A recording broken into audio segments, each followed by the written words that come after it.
Boa tarde a todos. Sejam bem-vindos a mais um direto aqui na página do Centro Marcha e Corrida de Alcanena. Hoje com uma atleta bastante consagrada, Susana Feitor, natural de Rio Maior, de uma aldeia perto de Rio Maior, aqui bem perto de Alcanena, com um currículo vasto, enorme, em que uma das grandes particularidades, fora as medalhas, que ela possui no currículo, são 5 presenças seguidas em Jogos Olímpicos. Ou seja, ao mais alto nível durante bastantes anos. Susana, obrigado por teres aceito o meu convite. É um prazer, obrigada por me convidarem. Espero que seja uns minutos bem passados. E também estou a dispor, se quiserem interromper e fazer perguntas, força. Obrigado. Para quem não conhece, que deve ser pouca gente, para quem não conhece a Susana Feitor, uma figura mítica do atletismo português, da marcha atlética, a tua carreira começou bastante cedo. Como é que foi esse início no atletismo?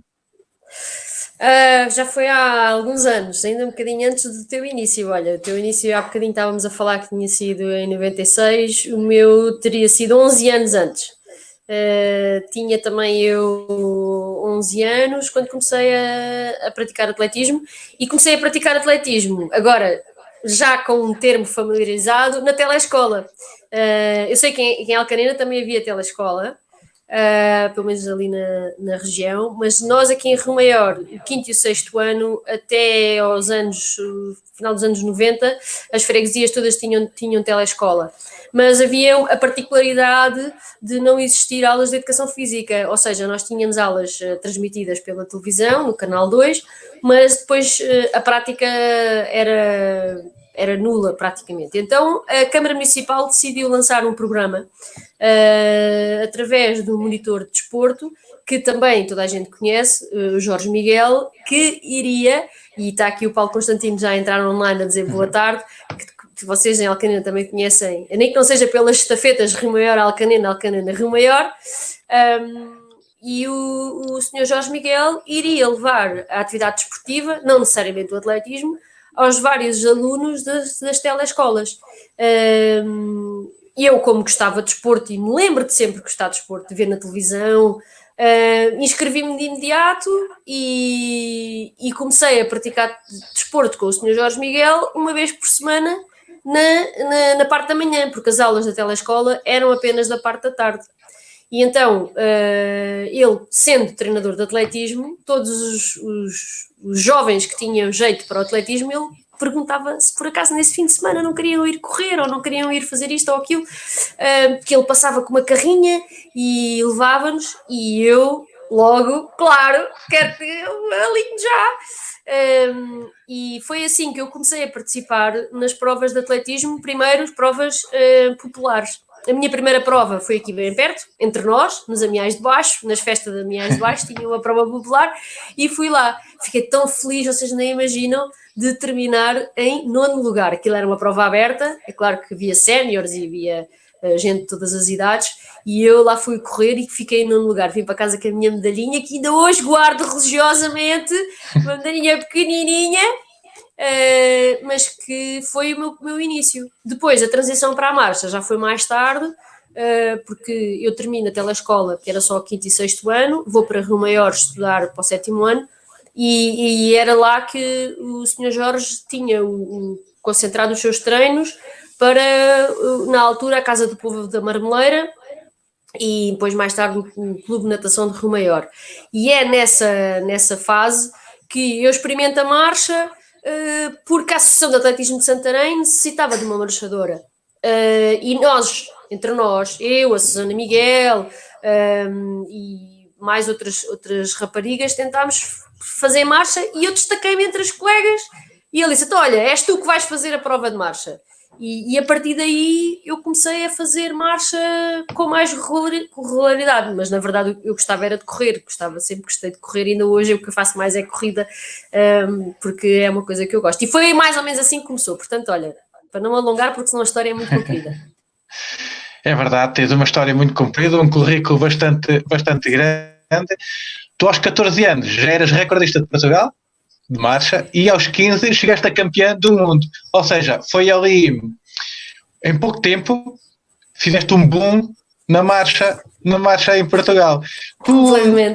Tu viveste esses momentos ou devido à idade passou-te assim um bocadinho ao lado o que era ser campeão do mundo ou o que era ser recordista de Portugal?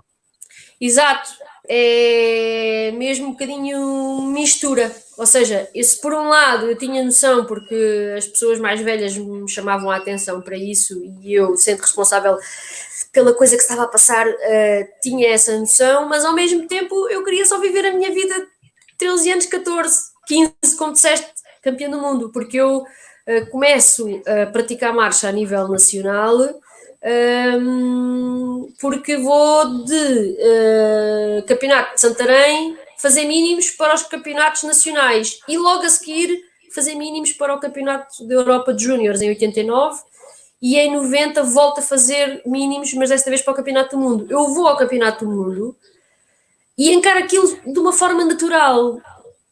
Eu recordo-me de encarar o campeonato do mundo e os campeonatos que entretanto se foram realizando naquela altura de uma forma muito natural. Eu fui aos Jogos Olímpicos 2 anos depois, em 92, são os primeiros Jogos Olímpicos com apenas 17 anos. E eu encaro aquilo tudo também de uma forma natural. A partir daí, as coisas deixam de ser encaradas de uma forma natural, porque eu própria começo a sentir alguma pressão e começo a sentir, tipo, tenho que fazer melhor do que o que fiz. Ainda hoje eu tenho um chavão que me acompanha, que é fazer hoje melhor que ontem, porque amanhã eu não sei como é que vai ser, mas pelo menos hoje eu quero fazer melhor que ontem. E essa pressão que eu coloquei no início, eu aprendi muito com ela, porque aprendi a errar e a aceitar o erro como forma de aprendizagem. E uma coisa muito importante foi, em 1991, depois de ter sido campeão do mundo em 1990, eu vou para o Campeonato da Europa, na Grécia, e vou com aquela imagem dentro de mim a pensar assim, então se eu no ano passado fui campeão do mundo, este ano é o Campeonato da Europa, portanto, a Europa é mais pequena que o mundo, eu tenho que ser campeão da Europa. E fui com aquele nervosismo, aquela ansiedade, inocente, mas que ninguém veio falar comigo ou teve uma conversa assim séria comigo e dizer para não, vai descontraída porque só tens que fazer, ou se calhar tiveram e eu nem sequer deixei que essas palavras entrassem na minha cabeça, porque a minha ansiedade e o meu foco era exatamente na dimensão do mundo, e o Campeonato da Europa e não sei o quê. Então, eu quando entro para a prova, numa pista para fazer 5.000 metros, que já para mim 5.000 metros já era não era normal, mas já tinha feito algumas vezes, era uma longa distância, mas ao mesmo tempo encarava aquilo de uma maneira que, não, eu tenho que ser campeão da Europa. E quando vou e tento jogar taticamente e depois corto a meta em segundo, eu sou medalha de prata naquele campeonato da Europa, perdi para uma russa, que depois acabou por ser campeã de séniores e acabou por ser uma atleta super a nível, inclusive no campeonato do mundo de séniores, portanto, eu nem sequer sabia muito bem o que ia, né? Mas a verdade é que eu fiquei tão chateada que eu nem consegui saborear aquela medalha de prata que afinal era boa. E claro, foi uma grande prestação. Não foi recorde pessoal, porque já tinha feito uma grande marca, 21 minutos e 44 segundos no ano anterior no Campeonato do Mundo. Mas aquela pressão que eu coloquei em cima de mim foi de tal maneira grande que eu a partir desse dia aprendi que, não, eu não posso controlar o que os outros fazem, seja em que competição for, seja a nível regional, seja a nível nacional, seja a nível internacional. Não, aquilo que os outros fazem não depende de mim. Portanto, eu só tenho que entrar lá e fazer o meu melhor. E desde esse dia eu aprendi com o meu próprio erro de ansiedade, porque eu na partida já estava tão cansada, parece que era um peso enorme. Eu queria que aquilo terminasse, que horror. Portanto, isto foi um ensinamento importante. E ainda hoje eu conto esta história porque, efetivamente, para os mais novos que vão competir e vão cheios de ansiedade e vão com aquela coisa, e o nervosismo, e o que é que os outros vão fazer, e eles vão ser melhores que eu. Calma. Só tens que fazer aquilo que está ao teu alcance. Aliás, já é velho ditado. Quem faz aquilo que pode, mais não é obrigado, não é? Portanto, foi um ensinamento importante. E como vês, o início foi assim todo super rápido. Logo, Jogos Olímpicos, Campeonato do Mundo Séniores, eu ainda fiz parte da equipa com com a Aurora Cunha, com a Rosa Mota, com o José Regalo, portanto, ainda fiz, era Benjamin, praticamente, mas a história está que eu deixei ao mesmo tempo me envolver e consegui aprender algumas coisas com essas vivências, que é, no fundo, isso que se pretende, não é? Exato, até uma miudita aqui de uma aldeia do Concelho de Rio Maior, tornar-se um ícone da marcha relativamente muito cedo, porque realmente é verdade, toda a gente conhece a Susana Feitor, independentemente daquilo que tu conquistaste depois disso, vais sempre lembrar que foste campeão do mundo júnior relativamente nova e ainda nem sequer era júnior. Ainda tinhas muitos campeonatos pela frente e realmente foste dona de uma... Era iniciada, exatamente. Exato. Foste dona de uma consistência enorme e era isso que eu te queria perguntar. Tu tiveste 20 anos sem falhar uma grande competição. Para além dos Jogos Olímpicos, Mundiais, Europeus, taças de marcha, tudo o que se possa imaginar, tu tiveste 20 anos sem falhar uma grande competição. Qual é que é o segredo para esta consistência? Ou seja, pelo meio de certeza que tiveste algumas lesões, algumas dores, mas sabias contornar isso? Não. Também foi uma aprendizagem que eu tive que fazer, porque, quer dizer, se por um lado foi uma aprendizagem, por outro lado também não havia recursos como existem hoje, porque a história faz-se também com a tentativa de otimizar os recursos que nós tínhamos, não é? E que não eram muitos.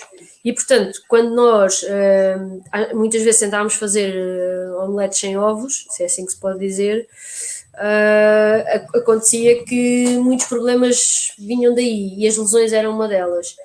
Só que, naquela altura, pelo menos até o ano de 2005, 2004, a concorrência em Portugal era muito jovem, era a Inês, era a Vera Santos, era a Ana Cabecinha, que eram todas muito jovens. Havia a Maribel também, a Maribel Gonçalves, a Sofia Avoila, antes ainda tinha a Isilda Gonçalves e a Lígia Gonçalves, mas eu consegui me destacar de tal modo que em algumas competições eu mesmo indo condicionada poderia ganhar à rasca, mas ainda conseguia ganhar. E isso deu-me alguma margem de manobra, mesmo quando estivesse lesionada. Desde que tivesse os mínimos para ir a essas competições, eu poderia passar temporadas sem competir, só a pensar na recuperação, só ir à procura de fisioterapeutas que me ajudassem, porque nos anos 90 era difícil ter fisioterapeutas com qualidade para nos ajudar. Estariam em Lisboa, eu tinha que estar em Lisboa para conseguir ter acesso à fisioterapia com mais qualidade. Só mais tarde é que as coisas evoluíram no sentido de termos esses apoios. Quando eu começo a ter concorrência das mais novas que crescem maduras e começam a fazer marcas tão boas ou melhores que as minhas, aí as coisas complicam-se, porque apesar de eu ter ainda capacidade de competir e poder dar resposta, que foi o que se notou a partir de 2010, eu começo a ficar de fora porque somos muitas para 3 lugares. Começamos a ser 5 atletas com um nível muito idêntico apenas para 3 lugares. Então a federação, com aquela coisa de querer levar as 3 melhores ao campeonato de verão, cria um sistema de competição que era altamente desgastante para mim. Ou seja, eu, como já vinha com uma longa carreira e já tinha cicatrizes nos meus músculos, já tinha uma necessidade de mais tempo para recuperar de competição para competição, não tinha as mesmas capacidades de competir que as minhas colegas. Conclusão, às vezes o que acontecia era eu partia e era obrigada a desistir ou nem sequer a alinhar nas competições, porque tinha mazelas, nomeadamente ou contraturas ou fadiga normal, porque já não tinha a capacidade de competição. E então 2011 é um exemplo, e 2014, são 2 anos de exemplo em que, quando eu me permitia fazer a minha recuperação e o meu planeamento competitivo, eu também tinha as mesmas armas depois para competir de igual para igual. Porque em 2011, por exemplo, eu consigo ir ao Campeonato do Mundo na Coreia, em Daegu, termino em 5º lugar, que agora já é 4º por causa das histórias do doping. Do doping. Exato. Em 2014, eu consigo na Taça do Mundo na China fazer a minha melhor marca dos últimos 10 anos, exatamente porque nessas duas épocas eu tive a oportunidade de competir menos, mas quando competi foi certeiro e recuperar, porque a partir do momento que eu começo a ficar mais velha, e toda a gente sabe um pouco da fisiologia, o nosso esqueleto precisa de mais tempo e não é a mesma coisa.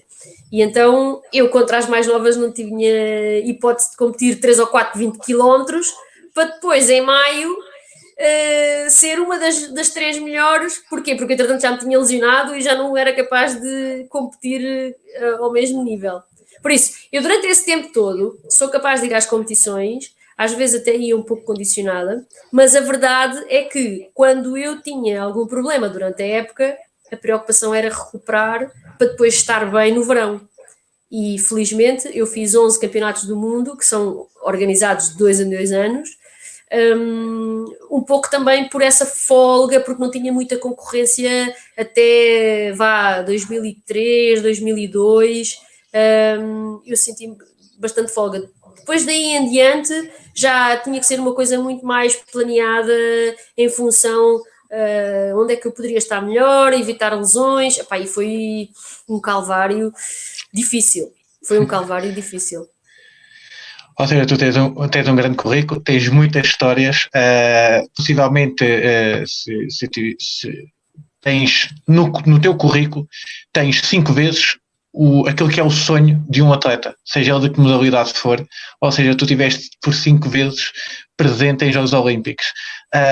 De alguma maneira, algum te marcou de forma especial, não só a nível de resultados, como de experiência, como de dificuldade na preparação? Algum foi assim mais marcante do que os outros? 5 não é fácil, correspondem a 20 anos de treinos, 5 anos de ciclos preparatórios para os Jogos Olímpicos não é fácil, mas tens assim algum caso em particular que achas que deva ser referenciado?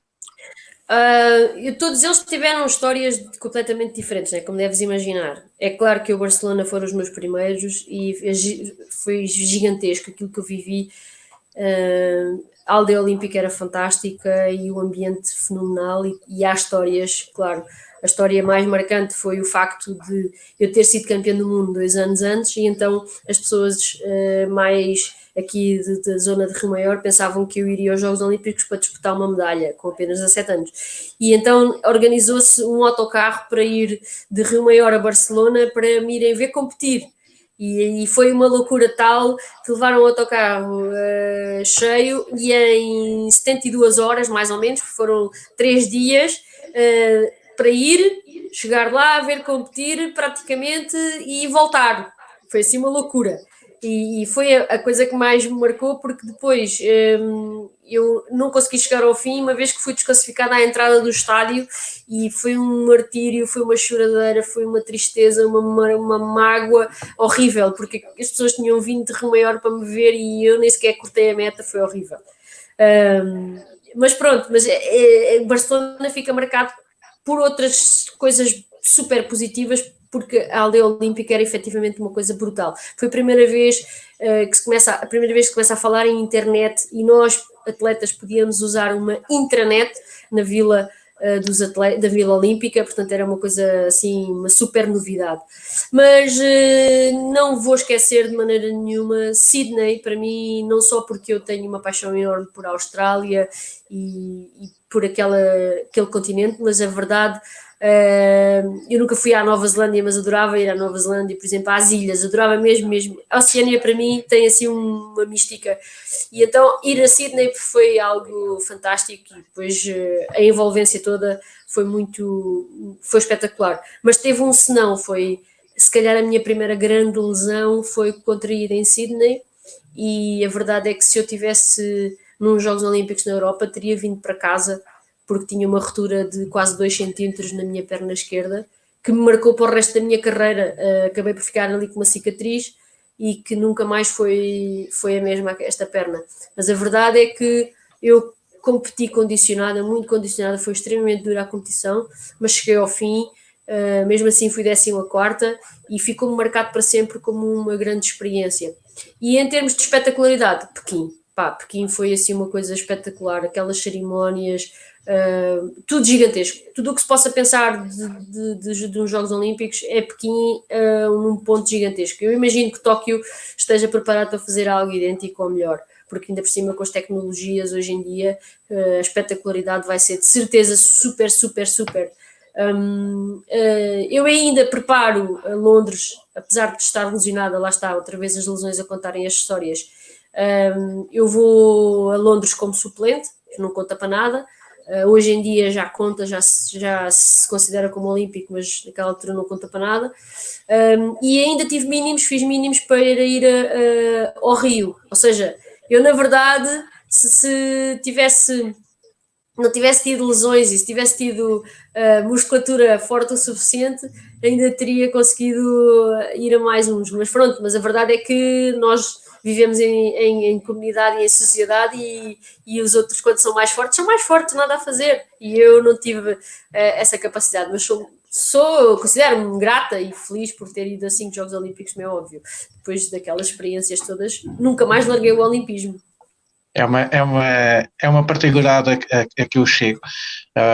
Como sabes e como disse, já passaram aqui alguns atletas aqui pelas minhas entrevistas e a humanidade que envolve o desporto e que envolve neste caso o atletismo torna as pessoas muito mais humildes e capazes de ver e olhar para os próximos como uma coisa positiva para o atletismo, e no teu caso acabaste de afirmar isso. Foi bom voltar a ter novos valores e também tiveste o teu conhecimento de que não que a tua era já tinha passado, mas que realmente começaste muito cedo a tua carreira e teve grandes êxitos e muitas conquistas. Há bocado falavas no autocarro de Rio Maior.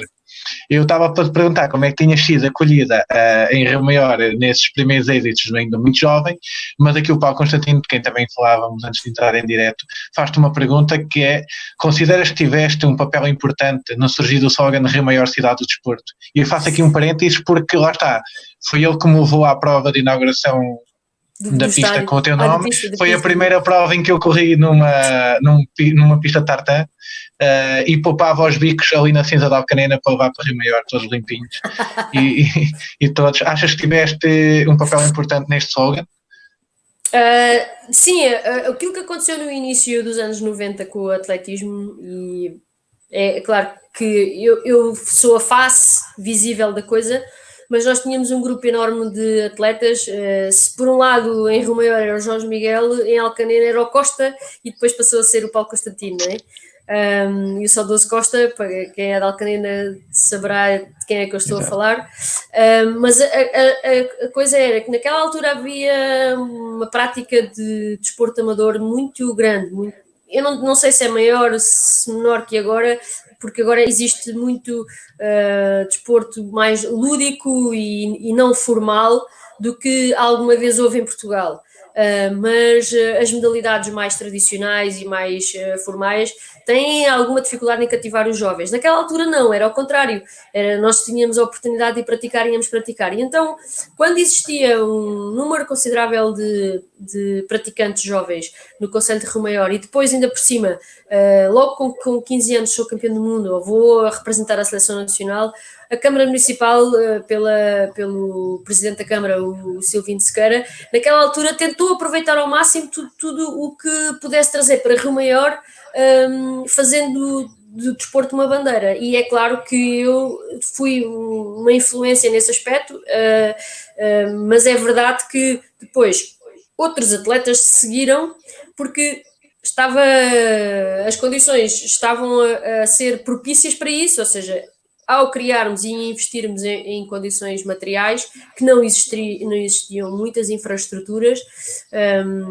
Rio Maior teve financiamento para construir uma piscina, pavilhão ginódesportivo, um pavilhão multiusos, e logo a seguir a pista, que depois se transformou em estádio, e daí seguiram outras infraestruturas que hoje toda a gente conhece, aquele complexo esportivo. Mas naquela fase inicial, o slogan foi uma maneira de marcar também e de poder angariar mais apoios oficiais e trazer gente a Rio Maior. Porque, tal e qual como Alcanena vive, não é? Assim, das peles e dos costumes, Rio Maior vivia da agropecuária. De relembrar que Nobre, que também foi meu patrocinador, é originário de Rio Maior, dos fiambres, salsichas e tudo que é de originários de carne de porco, porque nós realmente tínhamos uma indústria agropecuária muito grande, só que estava a atravessar e atravessou durante vários anos uma crise terrível. E então o Presidente da Câmara viu naquilo uma maneira de tentar arranjar alternativas para a cidade. E logo na ideia dele estava o ensino superior, como é que ele ia conseguir trazer para ali um politécnico ou uma maneira de conseguir que gente nova viesse para Rio Maior. E aquilo teve tudo encadeado até aparecer depois mais tarde. Logo a seguir à inauguração da pista em 98, a Escola Superior de Desporto de Rio Maior. Portanto, estava tudo mais ou menos encadeado, mas na cabeça dele não era que fosse uma coisa projetada a longo prazo, mas na cabeça dele foi uma visão que ele teve de maneira a potenciar outros recursos, porque estávamos em crise naquela altura em relação à agropecuária. Hoje as coisas estão um pouco diferentes, certo? Mas passou-se dificuldades e então ele tentou arranjar ali alternativas. A maior cidade do desporto foi uma forma disso. Portanto, acho que tem alguma culpa, vamos lá. Influência. E por falar em recursos, eu por acaso agora que já tinha aqui planeado as perguntas, reparei que tu nesta entrevista não estás com um objeto característico teu enquanto atleta, que era o boné de estimação. Okay. Ou seja, tu marchavas sempre com o boné, pala virada para trás. Como é que surgiu essa história? Então, o boné tem uma história também caricata, porque eu começo a marchar e na minha ideia a marcha era uma coisa exigente, agressiva, dura, não sei porquê, mas associei a uma imagem de uma atleta nos Jogos Olímpicos de 84, na maratona a terminar, muito combalida e que vinha completamente desidratada, e não sei porque aquilo na minha cabeça fazia sentido, que eu tinha que me proteger de alguma maneira, tal qual como ela tinha aquele boné, eu tinha que arranjar um boné para ir marchar. E depois das primeiras experiências a marchar no clube e a tentar ver qual de nós é que era mais rápida, eu fui fazer a primeira prova e então arranjei um boné.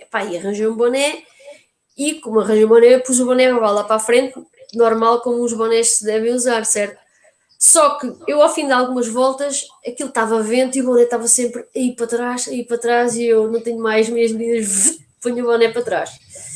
Pronto, ponho o boné para trás, terminei, ganhei a prova, e foi ainda por cima com o recorde distrital.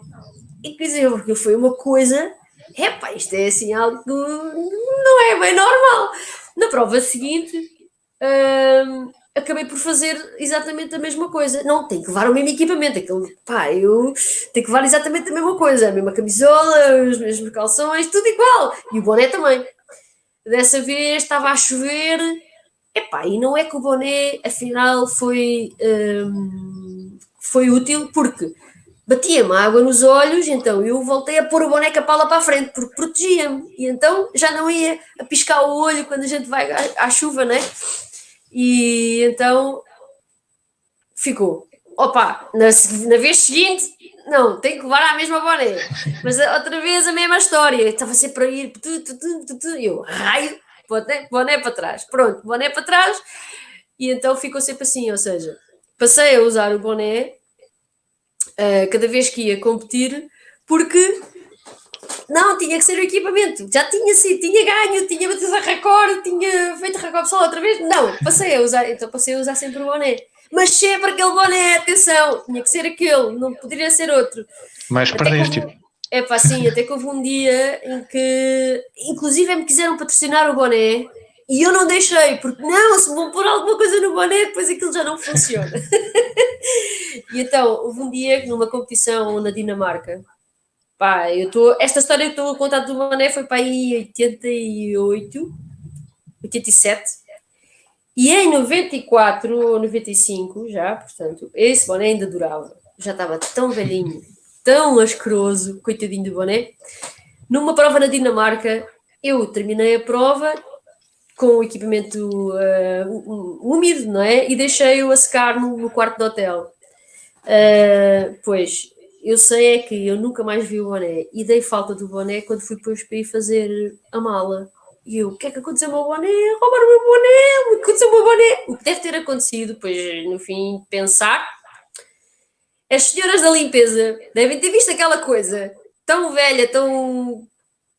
e que devem ter levado para o lixo, porque aquilo estava, eu tinha o equipamentozinho todo assim pendurado perto do caixote de lixo e portanto certeza que deve ter sido isso, ou seja, foi... E então foi um martírio, tive ali 2 ou 3 meses a competir sem boné, pá, e sentia que me faltava qualquer coisa, inclusive a história da chuva era um facto, eu ainda hoje gosto de treinar à chuva, mas tenho que levar boné para proteger dos olhos. Tenho muito prazer em correr à chuva, mas aquela parte não, e então passei a usar novamente outro boné, e a partir daí depois pronto, passei a usar um boné. E acabou por ser também uma forma de ter algo na mão, às vezes nas câmaras de chamada, né? A gente está ali um bocadinho nervosa, ansiosa. Exatamente. Então está ali e tal, não sei o quê e tal. Um dia ainda vais ver esse boné aí num leilão, a dizer que era o boné da Susana Feitor. Acho que não. Olha, não só pelo boné, mas pelos teus êxitos e pela tua carreira, tu tens noção que foste uma inspiração para muitos atletas que surgiram depois de ti. Não só em Rio Maior, porque Rio Maior realmente é uma fábrica de marchadores enorme, né? Mas a nível nacional, e por aqui também já passou Inês Henrique, na Cabecinha, que viria a bater o teu recorde nacional, e que para ela, pronto, foi marcante, foi ela que disse, saiu da boca dela, que foi marcante bater um recorde da Susana Feitor. Tu tens noção que tipo, também ajudaste nesse sentido, a que as pessoas vissem a marcha com outros olhos, que praticassem marcha porque a Susana Feitor tem êxito e vamos lá, faz conta o boom, ou digamos, nem não queria dizer muito disto, mas se calhar foste o Cristiano Ronaldo da atualidade, mas dos anos 90. Uma coisa que eu assim que comecei a ter rivalidades em Portugal, porque eu passo os anos 90, sim, quase sozinha, às vezes até ia viajar sozinha, e confesso que quando começo a ir sempre que havia taças do mundo ou taças da Europa, era uma alegria porque tinha mais colegas comigo, e apesar de nós nunca gostarmos de perder, e as nossas colegas serem nossas rivais também, eu considerava aquilo sempre de uma maneira mais positiva do que negativa. Não sei se me faço entender. Ou seja, eu gostava de ter... porque... para já, eu quando me ponho a falar, às vezes não me calo. Sou tipo, falo pelos cotovelos. E quando estou assim, menos bem disposta e não me apetece falar tanto, é sempre bom ter companhia. E, portanto, eu via a iniciação ou o crescimento, porque sempre tivemos iniciados e juvenis e júniores a fazer marcha, mas seguir para a idade sénior é muito mais complicado, não é? E eu, quando comecei a ver as colegas que inicialmente eram júniores, depois passaram a sub-23 e depois começaram a crescer e depois já não ficavam a uma volta de distância, já ficavam a segundos e depois já andavam a perder e a ganhar, eu sempre vi aquilo de uma forma competitiva, mas gira, ou seja, dava-me algum gozo, porque se às vezes treinar não me dava pica porque ia sozinha e cansava-me e chateava-me, competir sempre me deu muito mais pica. E então, quando elas começaram a pisar nos calcanhares, dava-me aquele friozinho na barriga e aquela ansiedade competitiva natural, mas também me dava gozo ganhar-lhes porque tinha essa força e porque era fixe e era espetacular. E quando perdia dava-me aquela raiva de a próxima vez tenho que fazer melhor e mais não sei o quê. E, portanto, isso tudo era super excitante e agradável. E era das coisas que eu mais tenho saudades. Porque, inclusive, às vezes havia brigas e havia rivalidades parvas sei lá, zangas e coisas. Eu sempre achei isso tão patético. Porque o desporto só tem piada se nós tivermos essa oportunidade de perder e ganhar e outros depois seguirem os nossos passos e fazerem melhor que nós e acho que isso para mim, no fundo, não sei explicar muito bem, mas é uma competitividade que está dentro de mim e que me dá algum gozo ver. Gostava que a marcha nunca vai ser como a corrida, né? Termos imensos marchadores, mas gostava de que mais jovens fizessem marcha, ou gostava pelo menos que houvesse mais apoios, porque na verdade o pessoal só vai fazer a sério e a nível de sénior uma atividade que é tão exigente se também tiver recompensas, porque necessita de tempo para treinar, e para teres tempo tens que abdicar de outras coisas, e para abdicar de outras coisas tens que sacrificar às vezes situações profissionais que são necessárias, não é? Tu olhas para a Ana Cabecinha ou para o João Vieira ou para a Inês Henriques, que são os nossos melhores atletas, e a Inês Henriques é licenciada em enfermagem e não exerce enfermagem. O João Vieira vai ser provavelmente treinador, mas é atleta profissional a 100%. A Ana Cabecinha é a mesma coisa, portanto, porque não dá ser atleta de alto rendimento ou ser atleta à séria, é necessário tempo, recursos, e o tempo é uma coisa muito escassa e cara, e portanto, resumindo e já fugindo à tua pergunta, deu-me imenso gozo ver jovens a evoluir e a conseguirem mais, e hoje que estou, como às vezes digo na brincadeira, aprendiz de feiticeira, estou a aprender a ser treinadora, dá-me gozo ajudar os jovens treinadores, mesmo a custo zero, ou seja, eu pago para ser treinadora, não é? E portanto dá-me esse gozo, vê-los a crescer e a evoluir. E tu com esse gosto que tens e com essa adrenalina ainda te corre nas veias, continuas ligada ao desporto e ligada aos atletas e aos praticantes, de tal forma que sabes, por exemplo, que lá está, como referias, a dificuldade que é ser atleta de alta competição e viver só de um desporto, seja o atletismo ou quase todos, não vamos englobar aqui todos porque não são todos, mas sabes dessas dificuldades, tu continuas ligada ao desporto e a viver de bem perto experiências com outros atletas, agora uns aninhos mais à frente. Sim, sem dúvida. Eu como os meus colegas, eu não sou ninguém de especial. Quem esteve no alto rendimento sabe o que é que eu quero dizer. E hoje mesmo os nossos craques, os nossos atletas de elite, é efetivamente difícil ter esse tempo e esses recursos, reunir as condições que são necessárias para que otimizemos as capacidades que temos, porque na verdade, quando comparamos com outros países a nível internacional, às vezes sentimos-nos muito pequeninos, mas os problemas também existem por lá. São grupos de treino ou nichos que conseguem apoios, nomeadamente patrocinadores, e fazem a diferença.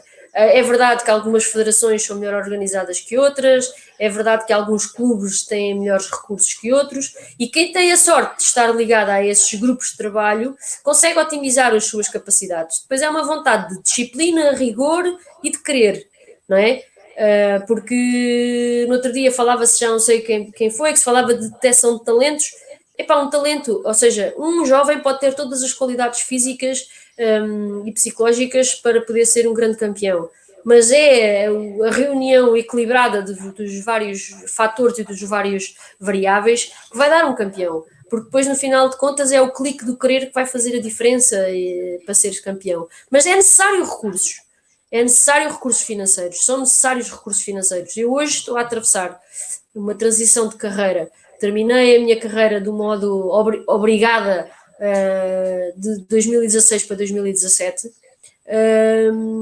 enquanto estava a terminar o meu curso de gestão das organizações desportivas aqui em Rio Maior, mas tive que programar uma transição a nível financeiro, porque eu ainda não tenho um emprego, não que eu não tivesse batido à porta de alguém para dizer, por favor, eu preciso de um emprego, mas porque também quero fazer uma atividade que me seja não só recompensada financeiramente, mas onde eu sinta também a paixão e o reconhecimento como fiz durante estes anos todos como atleta, porque senão vai ser uma grande frustração viver o resto da minha vida a fazer uma atividade na qual eu não me identifico. Portanto, tudo isto em conjunto é o alto rendimento, não é? E não é diferente da vida, de viver. Portanto, ser-se atleta de alto rendimento hoje em dia é altamente exigente, porque a competitividade é muito grande, mas é muito caro. E os pais, quando investem nos seus filhos, é porque gostam e têm gosto que os seus filhos façam desporto, e quando passam da fase do desporto como um hobby para um desporto de alto rendimento, sentem na pele que se não existir um apoio, seja ele público ou seja ele privado, é muito difícil continuar. Eu digo isto com alguma preocupação, porque cada vez mais em Portugal, para já é assim que está, os atletas da elite ainda conseguem ter algum apoio, nomeadamente público, nomeadamente quando estão a treinar para os Jogos Olímpicos, mas fora esse nicho de atletas, não é fácil se não forem os clubes e as autarquias a ajudar, porque os patrocinadores também só querem investir naqueles que são influenciadores, não é? Naqueles que têm muitos likes e naqueles que têm muitos views nas suas redes sociais. E, inclusive, para estar nas redes sociais é necessário tempo. Portanto, o tempo é algo muito caro hoje em dia e é efetivamente escasso. Portanto, atleta de alto rendimento, quando nós vemos um tipo a fazer mínimos e a ir aos Jogos Olímpicos, quem está dentro do sistema sabe o quanto aquilo custou e sabe o duro que é atingir esse nível. Sempre foi assim, mas mais do que nunca, com tantos estímulos, e a gente agora nesta quarentena vê tanta quantidade de informação e tanto lixo que anda por aí, conseguir selecionar aquilo que se quer e aquilo que se precisa é só por si uma tarefa dantesca. Portanto, todas as pessoas que ficarem ligadas ao desporto e que puderem contribuir são poucas. E é uma paixão que eu tenho, sem dúvida nenhuma. O exercício, a saúde, aquilo que tu fazes, Carlos, é espetacular. Pá. Eu não sei quantas pessoas é que tens nas tuas aulas, mas se conseguires influenciar uma, já estás a fazer um bom trabalho. E esta coisa da marcha e da corrida, ou do exercício e saúde, sem dúvida nenhuma que é o outro lado do desporto, no qual, pronto, é neste momento a minha fase, não é? A minha fase. Exato, a elite já lá vai, agora é a minha fase, mas eu posso ser treinadora e posso vir a ter sorte de ter alguns atletas que possam ir aos campeonatos. Mas a verdade é que o desporto tem essa bênção de uma forma equilibrada, ser algo extremamente positivo, a todos os níveis, a todos os níveis. Exato. É realmente as pessoas que podem praticar, seja ele a nível de alta competição, ou popular, ou o que seja, conseguem ficar um bocadinho ligados ao desporto e à vertente daquilo que é o desporto, e lá está. E depois, para a tua mensagem, pegam neste tipo de exemplos e veem que realmente conseguem ser pessoas melhores e canalizar o seu tempo, que tu dizes ser precioso e escasso, e de valorizar para coisas melhores. Pegando nessa situação do tempo e numa pergunta que o Paulo Constantino faz aqui também, tu achas que, por exemplo, os jovens da atualidade, quando veem que não conseguem atingir um certo patamar com o qual sonham, achas que isso é um fator de desmotivação? Não têm a paciência para trabalhar ainda mais e perceber que um resultado não se faz num dia e que é preciso tempo e dedicação e lá está os apoios, é preciso uma conjugação de fatores. O tempo também é precioso a esse ponto. Sem dúvida, opá. Carlos, é assim, um campeão faz, sem dúvida, né? Porque nós podemos ter jovens que reúnem todas as características fisiológicas, psicossociais, enquadramento familiar, todas as características, todas. Já estou a ver aqui o Miguel Lucas mandar um alô. Olá, Miguel, somos da mesma geração. E pode ter todas as características, mas basta ele não querer ou não estar motivado, já era. Portanto, também temos o contrário, também temos aqueles atletas em que podem não ter todas as condições fisiológicas e psicológicas, sociais, podem não ter todas as condições, às vezes até algumas dificuldades o tornam mais resiliente e mais lutador, e encarar os aspectos negativos que qual tem que enfrentar como uma oportunidade. E na verdade, esse atleta que pela sua resiliência mental ou pela sua forma disciplinada de organizar o seu dia, ou seja qual for a razão, consegue ir evoluindo, porque na verdade o treino não é só à base da potência e da força e da velocidade, também tem muitas questões técnicas e, portanto, qualquer um que se consiga reunir dos mais variados fatores à sua volta e das maiores variabilidades possíveis de controlar o maior número de variáveis possível, vai ter uma maior possibilidade. Não quer dizer que se faça campeão, mas vai ter maiores possibilidades. Portanto, a resposta para mim é simples. Eu acho que é mais fácil do que nasce. Agora, quando conseguimos ter à nossa frente um jovem que tem todas estas características e, na verdade, tem uma vontade de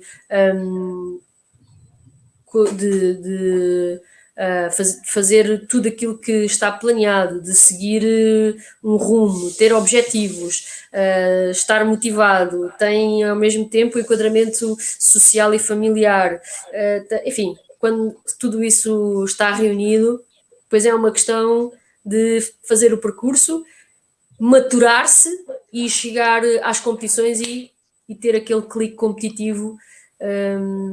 Que também já conhecemos muitos atletas que às vezes a treinar não treinavam aquilo que era suficiente e depois chegavam às provas e parece que faziam milagres. Lá está, o que importa depois também é na hora, né?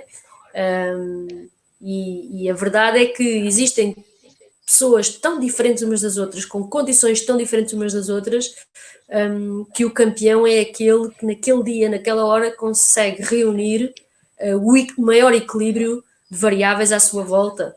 E mais nada.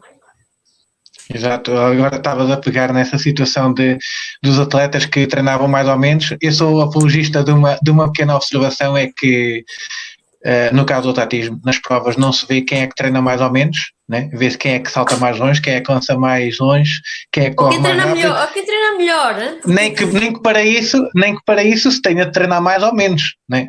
Tu não chegavas a uma competição e dizia, olha, eu treinei 40 horas, vou ser a primeira porque as outras só treinaram 35. Lá está, é preciso treinar bem e lá está, é a questão do tempo ser precioso. Mas o treino também é individualizado, certo? Portanto, sim, se calhar sim, exato. Eu não precisava tantas horas como tu ou vice-versa, não é? Portanto, exato. Quer dizer, a especificidade do treino é enorme, mas a questão está, naquele dia, naquela hora, quando falamos de uma medalha, é aquela coisa, quer dizer, é aquele que vai conseguir reunir, naquele preciso momento, o maior número de variáveis equilibradas. E ponto. Pá, porque eu posso ser melhor que tu, mas estou lesionada, esquece. Exato. Tocaste também assim, num ponto fundamental, em que lá está o grande boom das participações dos populares em caminhadas, em projetos, também em provas como as meias maratonas, isso assim, aliando e descuidando aqui um fator que no meu ponto de vista também é fundamental, que são os patrocínios e lá está a visibilidade que cada prova tem em si. Tu achas que as pessoas começaram a aderir a estes eventos preocupadas com a saúde ou foi por outros fatores que começaram a aderir? Porque hoje em dia vê-se muita gente a participar em meias maratonas, em caminhadas, em projetos. Qual foi na tua opinião, qual foi a principal razão para esta afluência?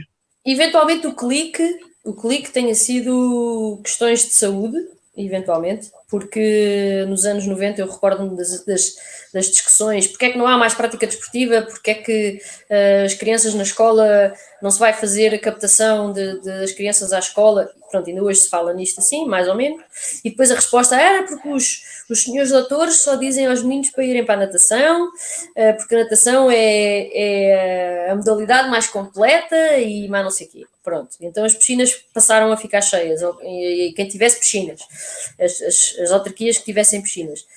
A evolução foi no sentido, efetivamente, de haver esse boom de pessoas a fazer atividade física, não importa se era com PT, se era sozinhas, a correr um pouco, deixou de se falar em corrida, passou-se a falar de running, deixou-se de falar em estar em forma para estar fit, portanto, os estrangeirismos são imensos, porque a influência da internet é inevitável e existem imensos vídeos, imensas pessoas a fazer atividade física. Nesta fase que estamos a viver da quarentena, é um espelho exatamente desse crescimento que existe. E eu diria que a influência social é enorme. Ou seja, as pessoas passaram a experimentar, assim que passaram da fase da experiência, perceberam que é uma coisa agradável, nem que não seja ir fazer uma caminhada para meter a conversa em dia. Ou nem que não seja ir correr com mais 3 ou 4 amigos, porque no final vão beber uma cerveja. É a contradição mais incrível que existe, mas existe. Porque não deixa de ser também um aspecto social. E até se posso dizer psicossocial. Porquê? Porque a cena do bem-estar e a cena de eu faço isto e depois fico com mais energia, e é incrível como é que o exercício físico tem esse poder em mim. Influencia, porque depois de boca a boca anda, que é porreiro, e encontramos todos os dias e cria-se um grupo de amigos, e a partir daí há uma evolução positiva. Mas depois também há a história, tu escreves aqui vício desportivo, e vício tem assim uma conotação um pouco negativa. E efetivamente, tudo o que é demais, já dizia o ditado, tudo o que é demais enjoa, não é?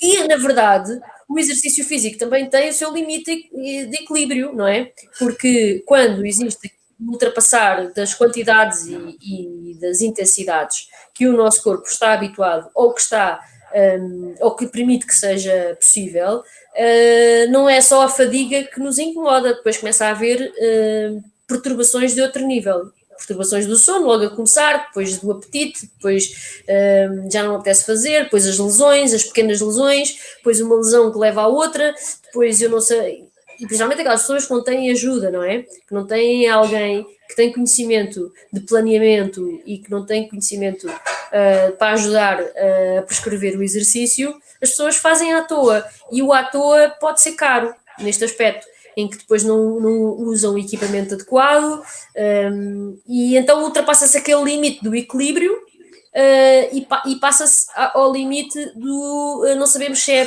se é bom ou se é mau. Pode ser prejudicial, é verdade. Há quem diga desporto de alto rendimento é prejudicial. Quer dizer, todas as atividades que se ultrapassam os limites das nossas capacidades humanas não são propriamente benéficas, não é? Ou saudáveis. E o desporto de alto rendimento é considerado, pelo menos no meu ponto de vista, como uma atividade que devia ser considerada profissional, tal e qual como estar numa fábrica a fazer sempre o mesmo gesto 1000 vezes, também deve trazer tendinites do punho ou das mãos, não é? Portanto, tal e qual como estar sem dormir para terminar um projeto de arquitetura, e porque se tem que fazer naquele prazo, também não é propriamente saudável, não é? Portanto, estar horas a trabalhar e ultrapassar os limites do nosso corpo humano é prejudicial. Portanto, aquilo que eu vejo no desporto é que, de uma forma equilibrada, organizada e bem orientada, não tenho nada a dizer, antes pelo contrário, façam cada vez mais, e se puderem, toda a vida, porque nem que não seja para pensar que um dia, quando formos velhinhos, vamos ter mais energia, menos doenças associadas à idade, e o exercício físico tem essa magia de nos poder ajudar a viver melhor. A história do vício, é como todos os vícios, se for controlado, que seja vício. Eu partilho a mesma opinião do que tu, e aliás ainda acrescento uma coisa que lá está, há bocado referenciavas o número de praticantes que tinha no meu projeto.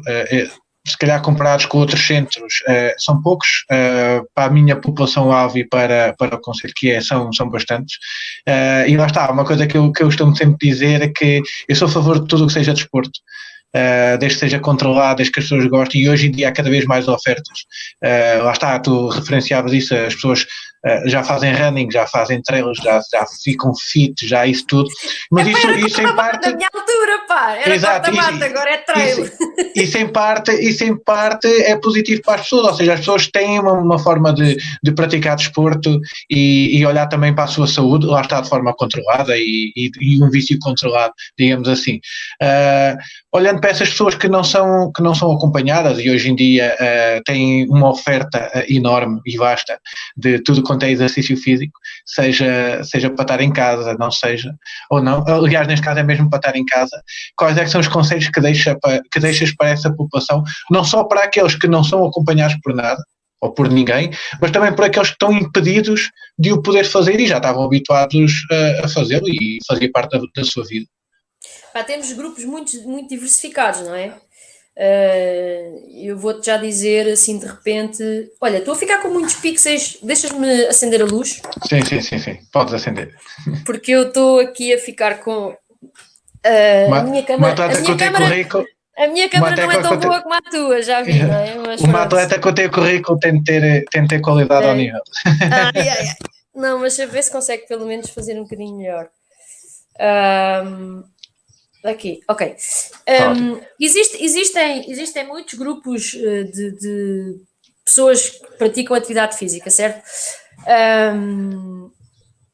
E eu vejo logo a começar à cabeça os de elite que a sua maioria neste momento estão em terreno condicionado, ou seja, não, por muito que tentem treinar o planeamento que necessitam, se olharmos em especial para aqueles que precisam de espaços, os ginastas, a natação, é impossível, não é? Porque não têm acesso a estes locais.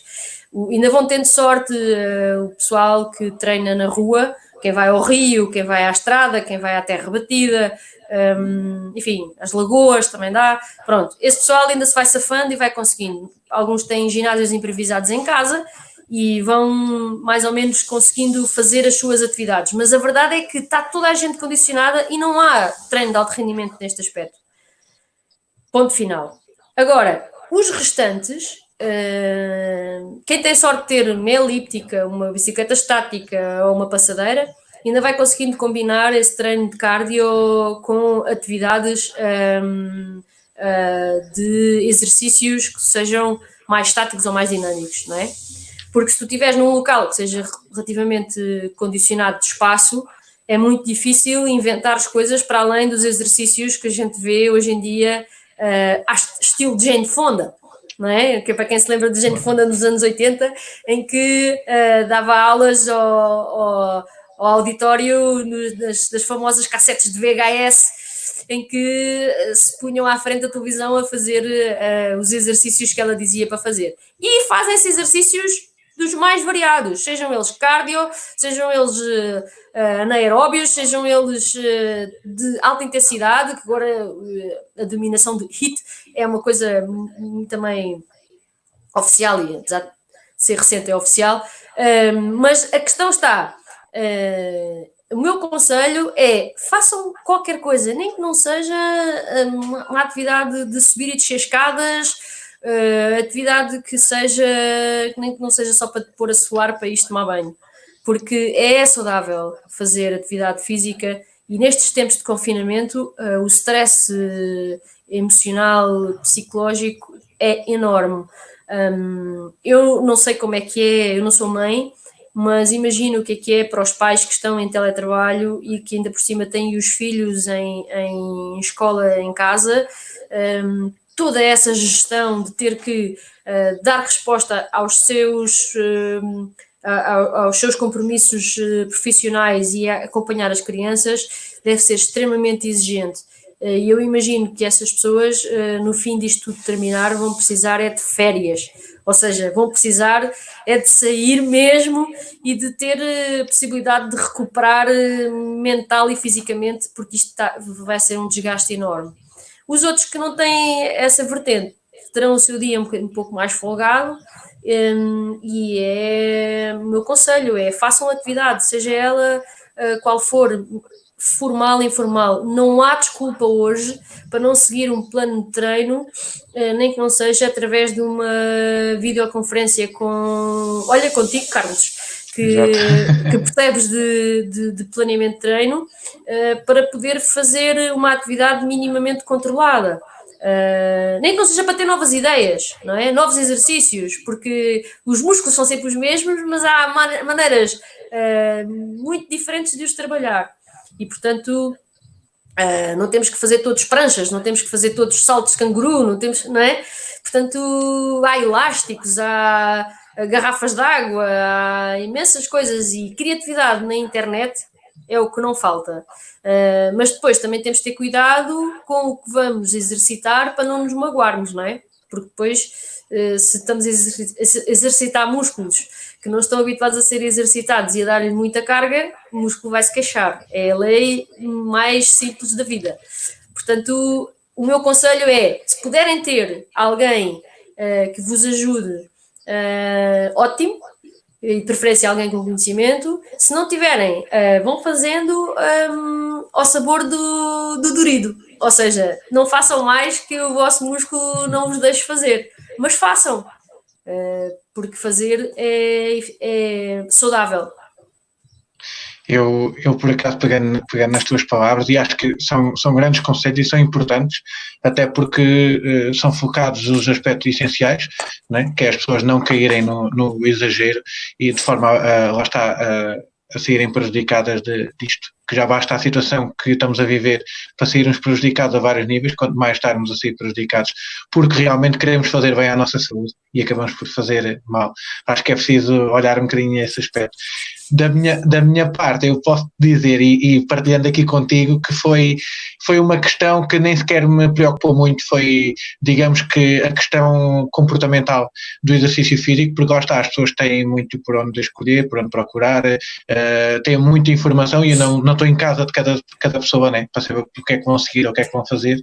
Claro. E como tenho uma ideologia perante mim que é, as pessoas precisam estar motivadas, seja elas de qualquer forma, e bem dispostas, alegres, e lá está, depois é muito mais fácil praticar o exercício físico. Por isso é que surgiram as entrevistas e dar testemunhos de grandes atletas, como é o teu caso. Ou seja, lá está o exercício. As pessoas têm onde quiserem, vão procurar, mas lá está, a Susana Feitor a dar a sua opinião, não está aí por aí espalhada, e então foi dada aqui eu própria, olha, eu sou uma sortuda, desculpa interromper-te, sou uma sortuda. Diz. Eu tenho um apartamento em Rio Maior e eu estou nesta fase na casa dos meus pais, que é em Alcobertas, porque me permite sair à rua e ir correr na mata sozinha. Por exemplo, ainda hoje fui andar de bicicleta, fui a correr e o meu sobrinho foi a andar de bicicleta. Ontem foi o meu sobrinho e a minha sobrinha iam andar de bicicleta e eu também ia de bicicleta. Mas nem todas as pessoas têm esta possibilidade, mas quem tiver, que a aproveite, ou seja, vai sozinho, não está com o perigo de estar em contacto com mais ninguém. Por favor, não deitem as luvas e as máscaras para o chão, que eu já fui ali a correr na terra batida e encontrei uma luva deitada para o chão. Ficámos incrédulos. Os meus sobrinhos assim, as pessoas são porcas.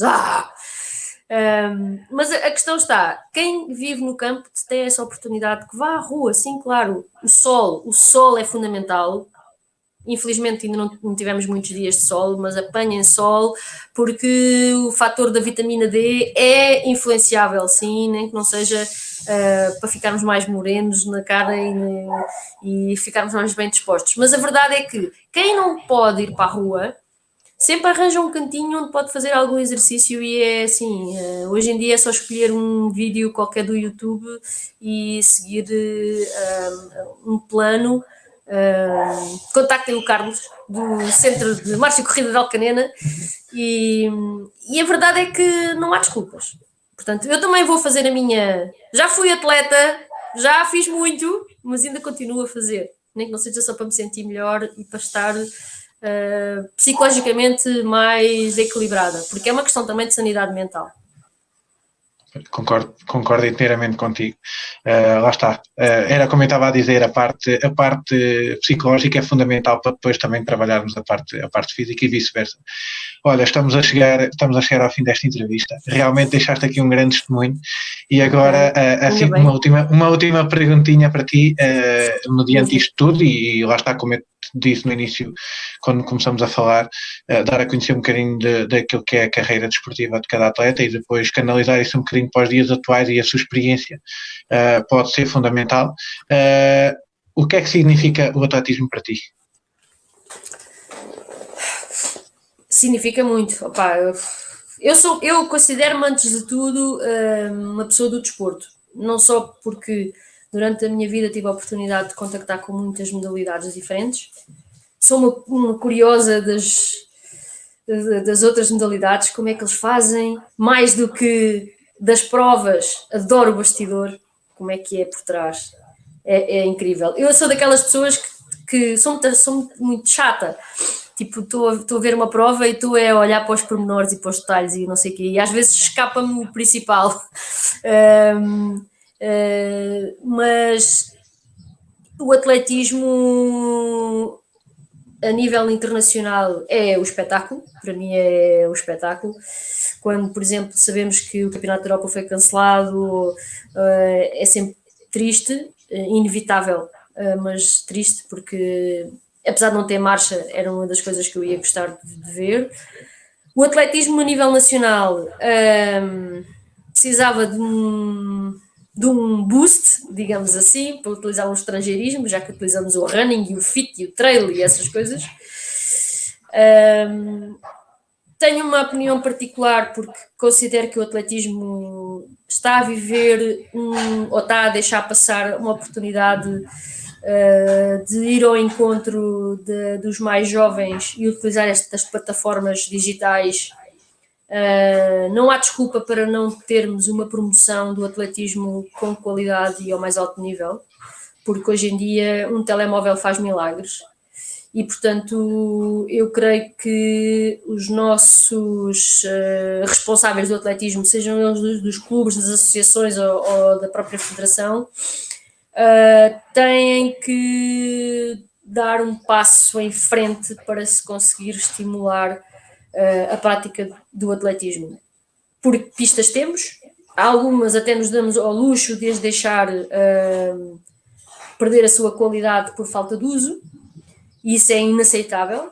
É certo que temos algumas pistas em locais um pouco sui generis, onde existe poucas populações ou pouca gente a praticar, mas a verdade é que se nos anos 80 e 90 nos queixávamos quando tínhamos condições de infraestruturas para praticar atletismo, e quando falo de atletismo, se calhar o cidadão comum pensa logo na corrida, essa é a parte mais fácil e é a parte que está relativamente saudável, não digo em termos de elite, mas em termos de participação popular.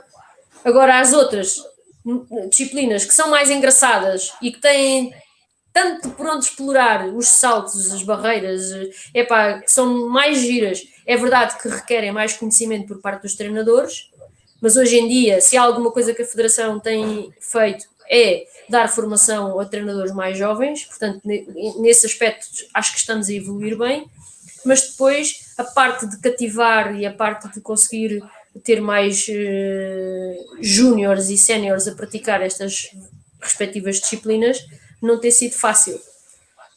Não sei onde é que está o segredo, porque não deve existir um. Se existe, deve estar bem guardado. A verdade é que é a conjugação dos vários sinergias, ou seja, dos clubes, das autarquias, em conjunto com as escolas, que é onde está a matéria-prima, e as organizações oficiais, a Associação de Atletismo e a Federação de Atletismo. Só com esta gente toda a trabalhar em conjunto é que se calhar a gente consegue ter mais gente a saltar e a marchar e a correr mais rápido. Porque quando o Mega Sprint passou a ser uma realidade, o que é certo é que o Mega Sprint, o Mega Salto, todas essas atividades, podemos dizer que o Nelson Évora foi um grande responsável pelo aparecimento de mais jovens a saltar, mas a verdade é que as atividades na escola, se estiverem em sintonia com os clubes, conseguem cativar mais jovens. E depois é uma questão de termos treinadores capacitados para motivar, primeiro que nada, os mais jovens e as famílias, porque as famílias é que vão lá com os meninos ao treino, e depois ter conhecimentos não só do treino, mas também dos mais variados aspectos que envolvem o treino, para levar um jovem a ter a capacidade de, primeiro, de explorar em si os seus limites como atleta e depois ter a motivação para continuar e evoluir, enfim, e todas essas coisas. E pronto, porque afinal de contas o atletismo também é uma questão social. A gente vê que o pessoal quando vai aos campeonatos de clubes é uma festa, os campeonatos nacionais são uma festa de reencontro de pessoas e isso tudo conta. Portanto, por mim, eu continuo a achar exatamente a mesma coisa. Acho que ainda estamos muito divididos, cada um na sua quintinha a fazer a sua coisa. E isto só lá vai com uma interação, porque depois para chegar à elite outros problemas se colocam. Mas o atletismo como um todo necessita de passar dos 14 mil ou 15 mil filiados que está assim há quase 10 anos. Portanto, enfim, eu se tivesse o segredo, eu dava, mas não sou obrigado a concordar contigo e tu estavas a falar e eu estava aqui a pensar numa coisa, realmente temos muitos meios ao nosso dispor, falta usar aquele que se calhar é dos mais essenciais, ou digamos que pode ser os primeiros a serem usados, que às vezes são as ideias, são as cabeças, são as inovações, aliado também ao facto, como falaste bem, nos apoios, no investimento, isso assim, mas lá está, temos tudo ao nosso dispor, hoje a tecnologia está muito mais avançada do que estava há 20 anos atrás, falta também poder e conseguir aplicar novas ideias para cativar, porque cativar hoje é uma coisa, cativar há 20 anos atrás era outra, totalmente diferente.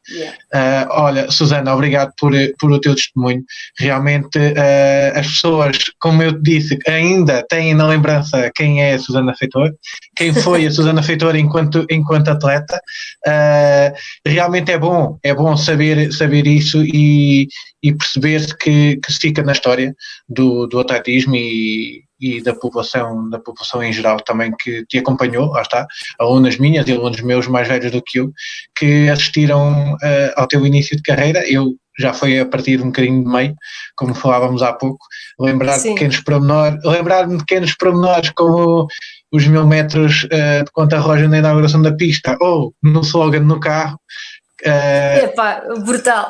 Essa foi, lá está, era como eu estava a dizer, nem sequer havia fotografias, não há vídeos, são aquelas memórias que ficam, lá está, de uma atleta que para miúdos da nossa altura se via naquele cantinho lá na televisão a conquistar medalhas e depois aparecia-nos ali numa freguesia ali à frente e era um choque. Hoje em dia tudo quer tirar uma selfie, mas na altura era um choque. Havia aquele medo e aquele receio de pedir um autógrafo ou o que é que seja. Isso também é engraçado ver a diferença que as coisas têm. Susana, obrigado por este bocadinho, obrigado por o teu testemunho e por teres contado na primeira pessoa a tua história. Espero que esteja tudo bem contigo. Continua a fazer a tua atividade física e vocês da maneira também, que possas. Força aí, tudo, pá. Fiquem, olha, saúde, a gente quer saúde, porque o resto virá, não é? Mais ou menos Exato. Isto. Exato. Sem tirar nenhum mérito às cidades e aos grandes centros. Acho que, lá está, fizeste uma grande escolha em poder usufruir daquilo que às vezes menos tem e que, perante situações, se torna o mais importante e o mais valioso, que é a nossa liberdade foi e a nossa criatividade saúde. E uma série de pessoas à minha volta, sabes, que esta história de nós não vivemos sozinhos e depois, às vezes os atletas são apenas a mostra daquilo que se passou, mas a verdade é que há sempre muita gente por trás que ajuda e, portanto, também eu tenho uma ligação à Alcanena e nem que não seja pelas pessoas que as pessoas vamos conhecendo, a verdade é que estás a fazer aí um bom trabalho, Carlos continua, 5 estrelas, eu só faço votos que tenhas cada vez mais clientes e que consigas aí estimular mais gente para a prática da marcha e da corrida ou da atividade física de modo geral. Assim faremos. Obrigado, Susana, obrigado a todos os que puderam assistir ao nosso direto. Um resto de uma boa tarde e cumprimento a todos.